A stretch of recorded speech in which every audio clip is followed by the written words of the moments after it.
O'zbekiston Respublikasi Ichki ishlar vazirining 2025-yil 9-aprel kungi farmoyishiga asosan respublika hududida xavfsiz muhitni yaratish, jamoat tartibini saqlash va kriminogen vaziyatni barqarorlashtirish borasida joriy yilning 15-aprel kunidan 15-may kuniga qadar xavfsiz va sog'lom yurt nomli keng qamrovli tezkor profilaktik tadbir o'tkazilmoqda. Ushbu profilaktik tadbir doirasida Xorazm viloyati Ichki ishlar boshqarmasi tezkor qidiruv xizmati, Jinoyat qidiruv boshqarmasining tezkor xodimlari tomonidan Urganch shahrida faoliyat olib boruvchi Bagati, Shark, Asa va Comfort Sahara tungi klublarida reyd tadbirlari o'tkazildi. O'tkazilgan reyd tadbirlari davomida tungi ko'ngilochar maskanlar rahbarlari va ishchi xizmatchilarga nisbatan jami 24 ta holatda ma'muriy bayonnomalar rasmiylashtirildi. Tadbir davomida Comfort Sahara klubida 9 nafar, Bagati klubida 7 nafar, Shark klubida 4 nafar,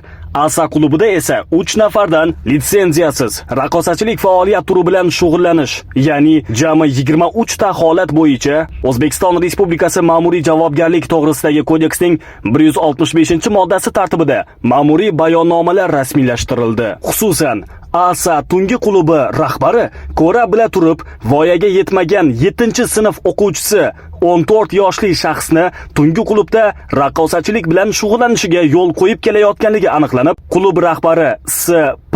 ga nisbatan ma'muriy javobgarlik to'g'risidagi kodeksning 188-moddasi 2-qismi bilan, ya'ni voyaga yetmagan shaxsning ko'ngil ochish joylarida tungi vaqtda bo'lishiga yo'l qo'yganligi uchun ma'muriy bayonnoma rasmiylashtirildi va belgilangan tartibda tushuntirish ishlari olib borildi. Shuningdek, 14 yoshli voyaga yetmagan shaxs tungi klubda ijtimoiy xavfli ahvolda qarovsiz va nazoratsiz qolganligi aniqlanib, Xorazm viloyati Ichki ishlar boshqarmasiga qarashli bo'lgan voyaga yetmaganlarga ijtimoiy huquqiy yordam ko'rsatish markaziga joylashtirildi.